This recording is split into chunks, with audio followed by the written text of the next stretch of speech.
बहुजन हक्क अभियान सामाजिक संघटनेचे संस्थापक अध्यक्ष दयानंद बनसोडे यांच्या नेतृत्वाखाली हंजगी येथील अपक्ष ग्रामपंचायत सदस्य नितीन माने हे एससी राखीव जेऊर जिल्हा परिषद गटाची चाचपणी करत आहेत। गेल्या अनेक वर्षापासून माने अक्कलकोट माजी मंत्री बच्चू कडू यांच्या प्रहार दिव्यांग क्रांती आंदोलनाचे तालुकाध्यक्ष म्हणून कार्यरत होते।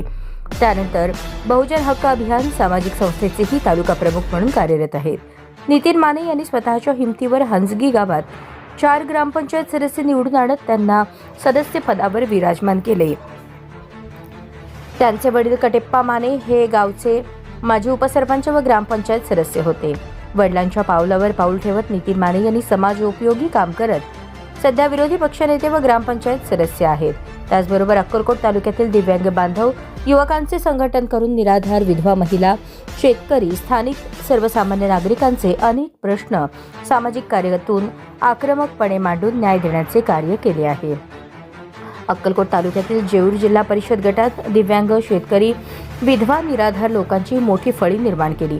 जेऊर जिल्हा परिषद गट मागासवर्गीय प्रवर्गासाठी आरक्षित झाल्याने तालुकाध्यक्ष नितीन माने यांच्या समर्थकांकडून सध्या जेऊर जिल्हा परिषद गटाची चाचपणी सुरू आहे।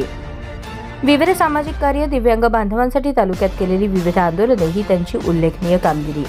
हंजगी गावात मोठ्या प्रमाणात झालेला भ्रष्टाचार उघडकीस आणून अनेक आंदोलने केली। तालुक्यातील पंचायत समिती, नगर परिषदा, सर्व ग्रामपंचायतीला दिव्यांग बांधवांच्या हक्काचा 5% खर्च करण्यास भाग पडले। आमदार खासदार फंडात दिव्यांग बांधवांसाठी आलेल्या वार्षिक 30 लाख रुपये खर्चासाठी सुद्धा जिल्हाधिकारी कार्यालयासमोर उपोषण केले होते। आपल्या अशा अनेक अनोख्या आंदोलनांमुळे ते प्रसिद्ध आहेत। जेऊर जिल्हा परिषद राखीव गटात सध्या दिवसेंदिवस इच्छुकांची संख्या वाढत आहे। त्याचाच आपल्या अनोख्या आंदोलनामुळे जिल्ह्यात प्रसिद्ध असलेले नितीन माने उतरल्याने चुरस आता अधिकच वाढणार आहे।